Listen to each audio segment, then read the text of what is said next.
Yo, everybody, it's Chefe with Bad Bruja and our special guest, the Alba family, father and son. We got Big Al and Young Al, no longer Little Al, from the exclusive Elite Car Club, based out of Pomona. Thanks for coming, guys. Thanks for being here with us. Thank you guys for coming out. So if you don't know who these two gentlemen and their father is, then you've been hiding under a rock. And most likely it's not a rock in Pomona. So, 3 generations of lowriding history, right? We got 2 generations sitting here. So tell us a little bit about how you guys got involved in the lowriding scene. First of all, big ups to P-Town. We were both born into it. I was born into it first. Ever since I was a little kid, I just remember being involved in classic cars, and Pops was a body man and painter by trade, and like I said, I was pretty much born into it, and as young as I can remember, we'd go cruising and go to the bar and chill, Leg. Yep, all of the above. Yep, we traveled to Ventura for the big car show out there. I remember that one because it was seemed far as hell back in those days, you know what I mean? Yeah. Are we there yet? Yeah, we're just chavalitos, and my older brother had a lowrider bike that he took one year. He built his little bike. We went up there, one big with Pops winning, and then Bro went with the bike. So it was cool. Cool stuff. Awesome. How about you, Little Al? Or Young Al? It's all good. Either way. All right. Just growing up around the family, ever since I was a kid, I've always loved cars. When I was a little kid, I always had Hot Wheels in my pocket, and... Paid for? Yeah. All right. As far as I knew. All right. But no, I always just loved cars and being around my pops and my uncles and my grandpa. I got bit by the larder bug when I was, young. All right. And I've loved it ever since. Yeah, we got to give props to Mario Sr. Grandpa Mario. He's the one who introduced us to it. Yeah. He's got a crazy story behind it, you know what I mean? We got the LA River here, in the background, but Pops came from TJ, and I'll give you a little history there with Pops to start out there. Pops born and raised in TJ, and grew up poor. His dad died when he was at a young age, so he had to step up to the plate. And my grandma, rest her soul, she was a strong lady, and he had a lot of brothers and sisters, but one at a time as she could, she brought the familia the proper way. And the messed up thing for Pops is that, I think if I'm not mistaken, within the first year of him being here in the States, and they landed in East LA, right down the block from Whittier Boulevard. And but my dad liked cars. He had a first car in TJ at 14, and not too long ago, the picture of that car resurfaced. Oh wow! Through some family, and he told me the story so many times that I already knew it. And then the day they showed him the picture, and he was like, there it is. See, it's kind of like the confirmation of that story, you know what I'm saying? So that was real cool to see. And, he told all those stories that, his older brother worked at the Lipodromo, which is a horse track in TJ. So that was a good job to have. Pops wasn't old enough to have that job, so he used to help his older brother and, do a lot of stuff. And the older brother had money, so, he'd have cars before him, so battery would go dead. Leave it behind, possible fix it, Start mobbing it around the neighborhood with no license, not even no skills. And he said some crazy stories too about another bomb that he had, that he lowered it so low that he was known in the area to have the lowest car. He goes, man, we used to feel the little rocks hidden in the frame, that's how low it was, but we were just putting through the neighborhoods, everything was dirt. So he says that, and this is where his competitiveness came at a young age, because another cat, I don't know if he was from Rosarito or another part of, the vicinity there, or Mexicali, somewhere out there. Dude had supposedly the lowest car, so he came all the way to TJ to come and meet up with Pops, because he heard through the grapevine that Mario had the lowest car, so they met up. Pops ended up winning that battle. So I think that's where his competitive stripe hit. First victory. Yeah. Taste of blood. Yeah, so he made it to the States, and like I was saying earlier, within the first year, he got drafted into the Army, not knowing how to speak a lick of English, and so he's in a foreign land. He's kind of like, man, boom, Uncle Sam took him. And he says that's where he learned English and learned to become the man who he is now today. Was in the Army. He says that, if it weren't for that it was the worst thing he felt he could have gone through at that time. But if it weren't for that, he says he probably wouldn't be here on this planet anymore because of the path, that he had previously chosen. Yeah, that's like being torn from your family and put it in a place, like you said, not knowing English, and then going to another place, and man, that's got to be a really scary feeling. Yeah, he made it through, man. It's always a crazy story when he tells it. I bet. Pop's got to write a book. I got to hear him tell it. Yeah, write a book. Write a book. You got to write a book. So, what about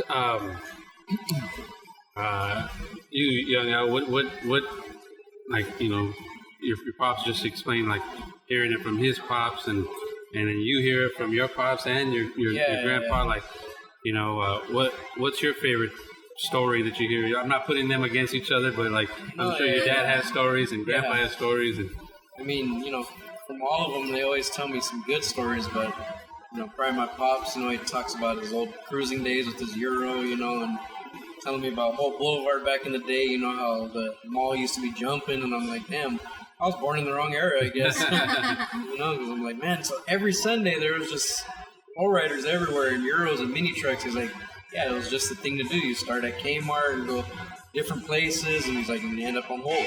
I'm like, man, I was born in the wrong era. And hearing my grandpa too, he tells me how when they first came to the States in East LA, that he lived right down the street from Whittier, so he was always into custom cars, like the George Barris's and Gene Winfields of the world. But he said he was walking down the street one day and seen Whittier way down the way and seen a bunch of commotion. And so I just walked over there to see what the hell was going on, and see all these lowriders and bombs. He's like, and I found love. I was like, Disneyland. That's one of my favorite stories right there. Hearing how he discovered Whittier. It's like, walking into a candy shop, right? Yeah. Closest I can see is Boulevard Nights, and I'm like, man. Boulevard Nights, Yeah, I have my mom, my uncles, and my aunts came out in that Whittier cruising scene. Yeah. So everybody. So we all have some kind of tie into Whittier Boulevard. Yeah. That's the Mecca right there. You know what I mean? Whittier. I think it's just part of Southern California culture. I mean, even for people that aren't car fanatics like we are, but they either went, heard about it, so it's part of our history. Yeah, that definitely is part of our culture. All right. So tell us a little bit about El Rey, how that came about, and how long you cruised it, and how it came to where it's at now, sitting pretty in the Peterson Automotive. Yeah, El Rey is, I guess my biggest accomplishment, other than my family, of course, but car-related wise, that's my biggest accomplishment.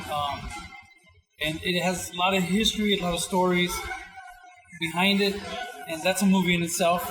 So I'll tell the main concept of that movie, but so it's a '63 Chevy Impala convertible, and the car belonged to my now deceased father-in-law, and my dad painted that car for him, I want to say about 1990, and that's when me and my wife first started dating.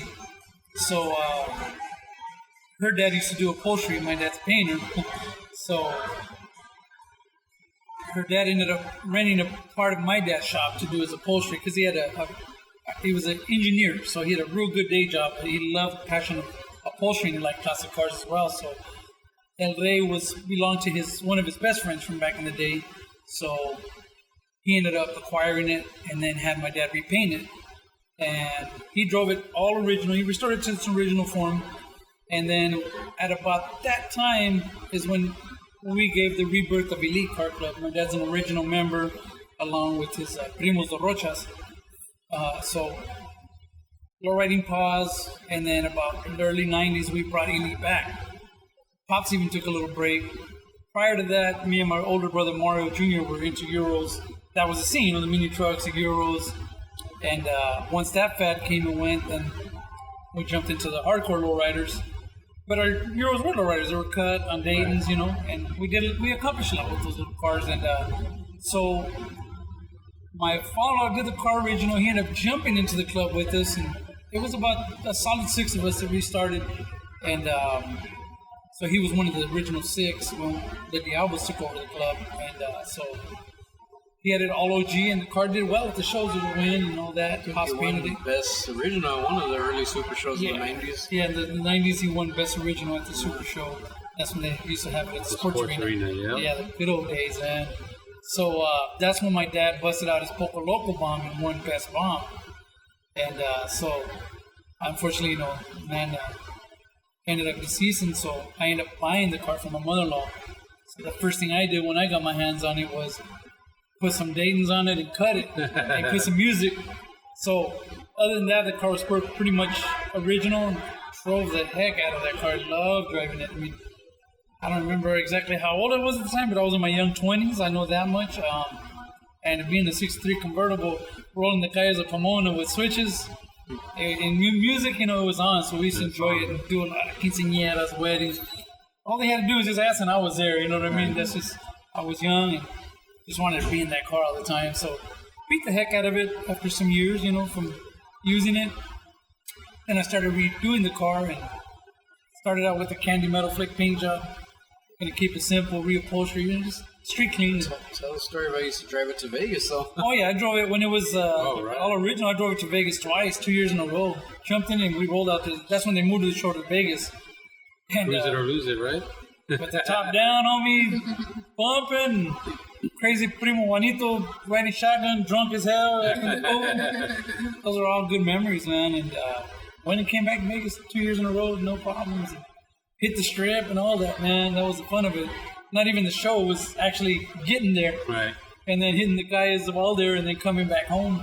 And so then, once I started restoring it, I was going to just candy and metal flake it, but then just so many ideas at that point in time. I think I was at my highest point of my career where I was just so many ideas in my head that I wanted to do, and was offering the ideas to customers at the shop, my dad's shop, but either they didn't go for it or they couldn't afford it. So, all right, I'm going to say these ideas. So I said, you know what? I'm going to do it to my own car. That way they didn't understand what I was talking about. They didn't want to pay for it.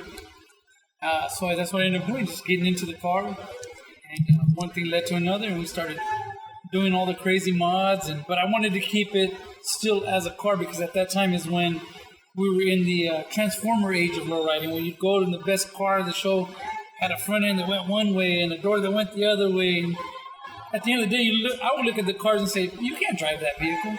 Yeah, the spinning seats and the champagne it's kind of like over the top type of shit. And it's all good for those people, you know what I mean? But to me, I was like, nah, it's got to be modified, but to the point where it's still a car and it functions. I'm always been big on function. Gotta cruise it. Gotta be able to at least get in it, drive it, lights gotta work. I was always just big on that. Even my Euro, I had converted it to right-hand drive back in the early 90s as well. And, I thought it was just insane to make a car into right-hand drive, but I moved everything over, and the blinker still had to work, the light switch had to work, just kind of crazy in that perspective, because to me it's still a car and it shows the craftsmanship and the build. Right. Not just make it look funky and that's it, it's got to have function behind it. So I started building it, and at that point it was just me by myself, so I do it after hours and on spare time and spare money. So it was either one or the other. I either didn't have the money or the time. So it ended up becoming about a 6-year project. But then, at one point, I had another son, Andrew, and kind of backed off the car, take care of obligations, and just kind of frustrated at the same time too. So that was my kind of scapegoat, was to, back off the car, concentrate on the family, and time went on, and then started getting back into it. My wife was the one that said, well, you broke it down, so you got to make it right again. Just handle it. So she's always been my best supporter. She understood the life that I chose, and she chose to back it up. And that's very important. For all you out there who's going to get into this, all you youngsters, make sure the girl you pick is with it, because if she ain't, you ain't either. Yeah, I'm just the face here. That's right. They're the backbone, homie, at the end of the day. And we're blessed to have that. Indeed. Very blessed. Indeed. So by then, young Al, he was already a teenager and jumping into business, so he wanted to step up to the plate. It's kind of like, well, you really don't know, but hey, what better way to learn than on a masterpiece, So he jumped in. My primo Humberto Rocha also jumped in because, he's seen what I was trying to accomplish. And at the time, there was a lot of haters and running their mouths. Still around. So Primo wanted to prove a point, hey, let's get this done, man. I'm going to help you. And he would come faithfully, bro, every day after work. And I would tell him, hey, Primo, I can't pay you, though. He's like, it ain't about money, man. It's about what you got to achieve with this car. It's something special. It's a family ride, you know what I'm saying? So he was down with it. Young Al was down with it. So I'd say about 2 years, maybe one more year. But 1 more year we put into it. Year and a half. And we got it done, bro. And that last year we didn't live life. No, we went hard. Holidays, working on Sundays. I mean, that was your life. Yeah, that was exactly. our life. But like I mentioned earlier, there was haters at the time. But haters are motivators. That's it. And that was my ammo to say, all right, you guys think you want to talk shit? I'm my bad. No, you're good. Or you want to do this and that, say this and that. I don't talk. I let the cars do the talk. Let the car do the talk. Yeah. You know what I'm saying? And our field is very competitive, and people. It's easy to talk shit, but it's hard to accomplish something. So, and I wasn't looking for a trophy or nothing like that, bro. It was just self-accomplishment. How else? The biggest trophy was having him involved, my wife supporting it, and my primo putting his all into it too. Like if it was for him, you know what I'm saying? So that to me was the win out the gate.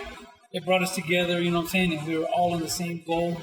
And ever since that car got finished, it's brought nothing but blessings to me. Car's been to Germany, Japan. People freak out. Oh man, you got to ship it all through. I says, yeah. You're not worried? I says, not one bit, because the car was named El Rey on behalf of my father-in-law because that was his favorite song, El Rey. Mm-hmm. Everybody thought, guáchalo, se cree mucho because, like he thinks he's the king now. No, it wasn't even like that. The car became that, but they did that on its own. The original theme was out of respect for my father-in-law who previously owned it. And we have a mural in the trunk, and I remember that day that I had the mural done. Car wasn't finished yet, so I took it to the homie Sal Elias, and Young I went with me. We took the trunk and took a portrait. I got it from my mother-in-law without my wife knowing. So I had Sal do the portrait mural on the trunk, and then so we went and picked it up the day it was on the evening. It was finished on a Friday. I'll never forget this. So me and Young I went and picked it up, brought it home. I was gonna take it to the shop the next morning, so I put a blanket over it. So next morning we're taking off to work because my goal was to get it clear coated that day, right. Protect it, right? So I'm leaving to work. You don't want to show mom too, remember? Yeah, I was hiding it from my wife. So garage door opens as I'm leaving the driveway, so I stop and look, and my wife comes out from the house, and she's like, "Hey, I want to see your mural," and I'm like, "Oh no!" I go, it's upside down right now. I made up an excuse.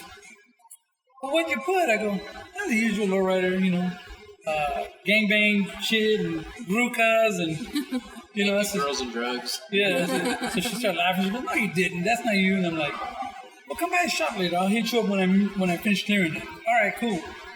We took it to the shop later that afternoon. I cleared it, so I called her up. "Hey, where you at?" She's like, "Oh, I'm down the street." Well, come by. Come check out the mural.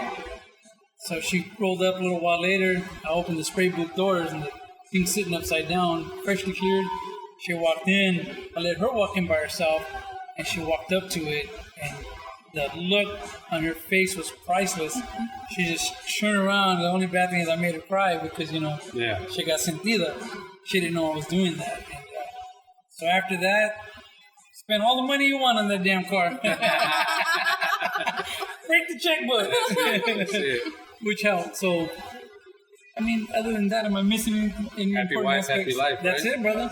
You won all your titles. Yeah, won several titles. The trophies were welcome, but... Movies. You've been in movies. Yeah. Videos. Yeah. And now we're in the Peterson Automotive Museum. Been there for a couple years, and they keep wanting to keep it, and I'm cool with that. People say, "Man, well, how much do they pay you?" And I'm like, it's not about money. It's the prestigious. And because El Rey is there not only representing the Diablo, it's representing the raza, homie. That's it. You know what I'm saying? And all of lowriding. That's what I always tell people. It's not just for me, because we need to show other automotive groups that we can break down that barrier, and we've gained a lot of respect, homie, because there's no man who likes a car, regardless of what kind of car he likes, that cannot walk up to that car and say, damn, tan cabrones. Yeah. You know what I'm saying? They do that. They tell me all the time, all these Porsche people, Mustang people, they go, that's not my style, but I could respect what you guys have done there. So to me, that's like a win up, a one up for That's enough. the raza, homie. You know what I mean? 'Cause we got to represent. Yeah.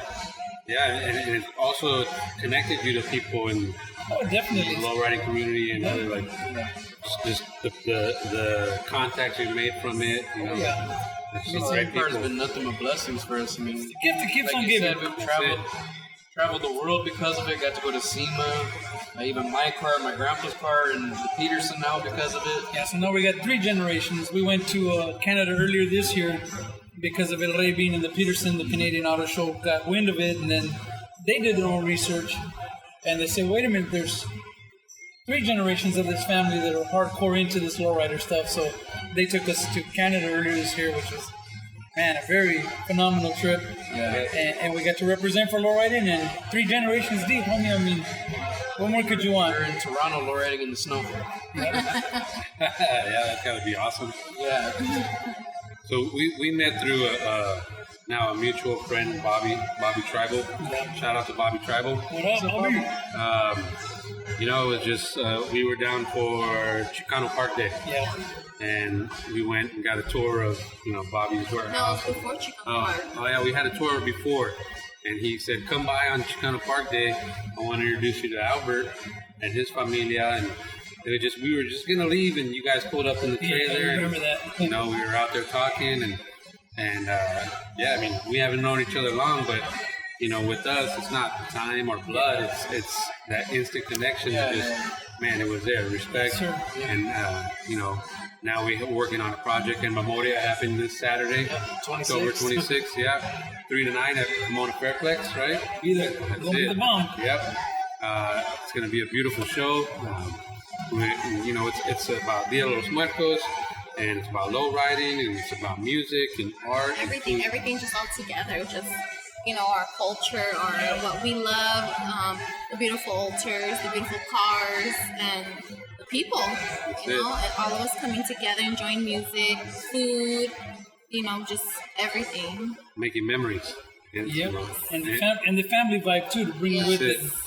Yeah, that's Mix what it it's all about. in a big Mexican gumbo. Yep. So what that's about is in memoria, in memory. We make memorias. We do our thing, and we share our culture, and we go from there, and so. What are some of the other projects you have going on right now with low riding? Like any cars coming up for Young Al, for you? Or? Actually, we're building a 58 Impala, which, those are the hot cars right now. 58 and 59s are king right now.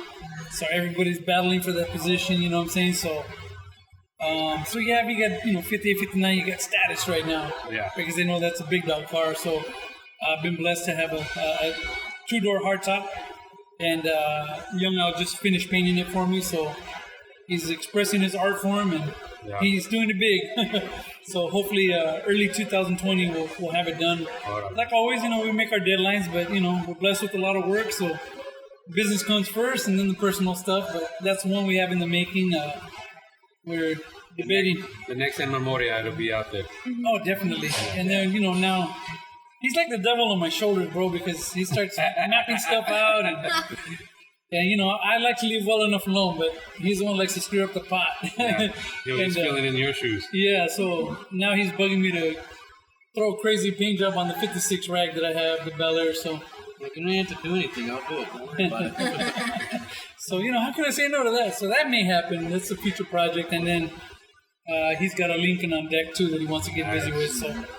Nice. And we just finished painting a 39 Cadillac we sell. That's not a lowrider, but it's going to be going for the AMR Award, which is America's Most Beautiful Roadster. For the Grand Nationals. Grand Nationals. Wow. And we're also working on a last minute one too for the same shop.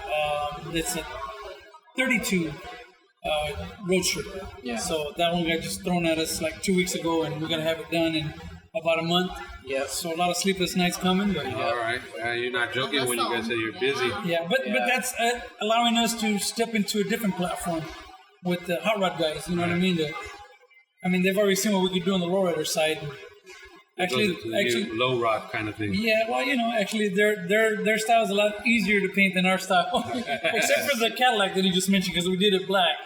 And it still wasn't as hard as a metal flake candy paint but job. the black was a mission. Black's the worst to paint because it's got to be beautiful, flawless. but It's got to be flawless. So a lot of hours going to black. But it's beautiful. Is there a name for the 58, or is it just gonna? We're kicking stuff around right now. Yeah. El Chefe, something like yeah, that. something like that. Yeah, that might work. All right. Chefe 58. Yeah, you guys got some beautiful cars in Elite. I saw you posted. Rick, my tocayo, Yep. your VP, he's got 57, 58. Big 58. Chuco.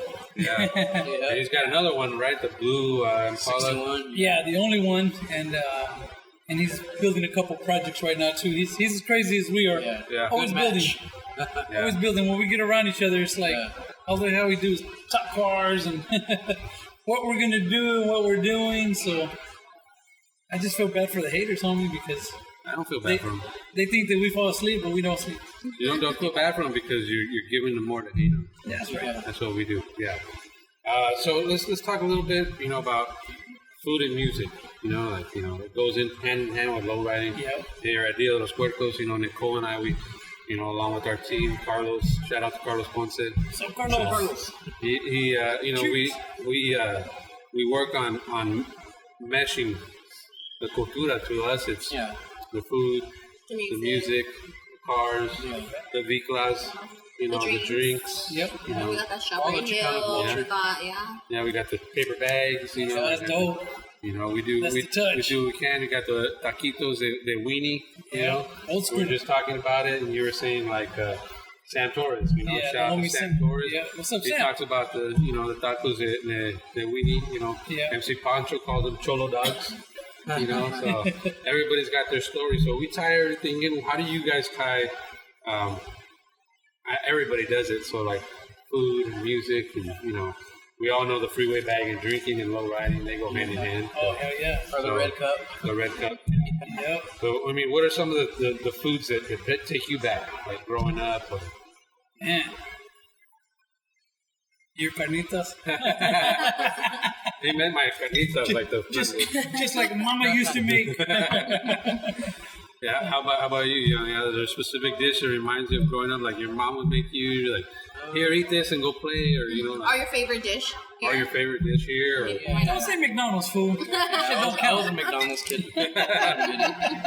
But carne asada, them grilling it, especially when we go out somewhere, they're always barbecue asada and tacos or whatever. We'd make something like this, homie, because every time we went to a picnic or a show, we'd always end up my dad's house right here in South Pomona to do a carne asada and have drinks. right. Listen to music. But the music's everything in low riding, bro, because for me and him, I know he feels the same way. We spend a lot of money on our music in our cars, bro, because to me, that's the best feeling in the world. Gotta sound good. When you're on your way to Los Puercos playing the right jam in your Lolo, damn, homie, there's nothing that could beat It it. ain't the same. Like sometimes the sounds will, take a shit or whatever, and something goes wrong, and you're in the car just listening to everything. It's like, it ain't the same. Yeah. You gotta have the music. got it. You can't go nowhere without music. Like me, I know he's done the same thing. You'll just be on a random street by yourself in your car, the right song will come on, and you just have to grab that switch and see what it does. You know what I mean? That music just gets into you. Yeah, it's a big part, right? Yeah. A lot of people come. We just had a all vinyl, show. Shout out DJ Renato. We shout out everybody right Yeah, here. everybody gets a shout out. Heavy hitters. We had a bunch of DJs on deck playing 45s. It was amazing. Some of these 45s are worth thousands of dollars. And they're playing them. They're right here playing them here, and they're walking in. Nicole was saying like, man, they look funny because they have their cases. They're all G'd up in Pendletons, and you would think like, man, this vato's got he's got a strap on that. Hell yeah, I got a strap. Bam, my 45 and put it down right here. It's a different crowd, and It's good. It's good to see everybody. We get such positive on the restaurant. as far as like he says, like the vinyl players. It could be anybody walking in through that door and have a great experience. That's cool that you guys are pushing it to keep it alive, because a while back we were cleaning one of the rooms at the pad, and wife found some cassettes, and my younger boy was like, "What's that?" You know what I mean? So it's keeping all that alive. You know, that you guys are doing in your events like that. That's cool. And now, you know, we're teamed up. Yep. Elite and Puercos and Fairplex and Ponce. And Yep. we're you know, Bobby and, you know, Sam's gonna jump on. You know, the people that we have coming to the show this year, everybody, you know. Cartoon will be coming out. Shout out to my boy. Yeah, looking forward to meeting you, Mr. Cartoons. You know, I recently made acquaintance with Esteban Orial, you know, that's my feed boy. with people, you know, and so we're blessed. What's up, E? We're blessed, you know, we're blessed to have all these people in our lives, and it's funny because Nicole would always tell me, like, be patient, it's gonna happen. Be patient, it's gonna happen. I'm always the one like, man, it's gonna happen. Oh, this ain't working. What do I do now? And now, slowly but surely, it just, man, slowly it just happens. Just be patient. Don't push it. Patience is a big thing for everything. Huge thing. It's a huge thing. You know, Doesn't happen overnight. It does not. I'm learning that. You're learning that.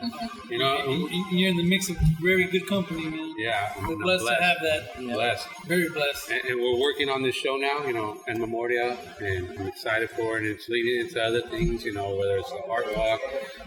You know, we're working together on shutting down 2nd Street, and you know, props to Barrio, you know, Logan down there, what they do, and La Vuelta and Chicano Park Day, and you know, being in that community, it's a vibe. You guys know what I'm talking about. You feel that togetherness, and they express the cultura, and it's crazy. So why can't we do that here? Yeah. And we're going to. So, you know, Ponte Trucha, we're doing it, you know? Yes, sir. And it just, 92, right? I think Fairplex had the Lowrider show.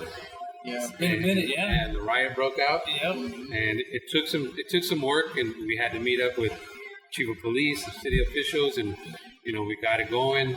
Thanks to Lucas Rivera and Miguel Santana of the Fairplex. Yes. You know, with, like I said, the support of my queen here, you know, we get to do things, and we're going to keep going. We're going to keep pushing. And you know, you see a lot of people say, like, how'd you get into Fairplex? And it's just the right people. Right people. That's what it is.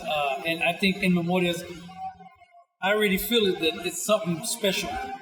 It's going to be that must-attend event all the way across the board. I mean, even for the person just walking and just trip out on it. You know, we're going to have 2 halls full of cars, you know what I'm saying? Yep.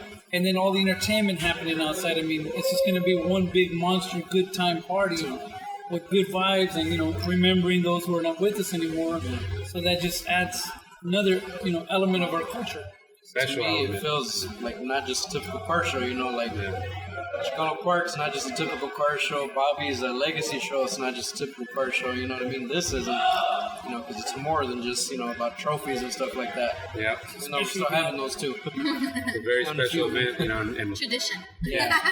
and we hold it close to our hearts because, you know, like my wife, you know, she told me, it was my business partner, you know, we were on the freeway one day, and the marquee lit up and it said En Memoria and Dia de los Puercos, and you can see our logo a little bit there, you know, and, you know, she told me how proud of her she is of me for doing that, you know, and you know, that's what it's all about. Like you said, like your wife being proud of you, you know, your son being proud of you, and vice versa.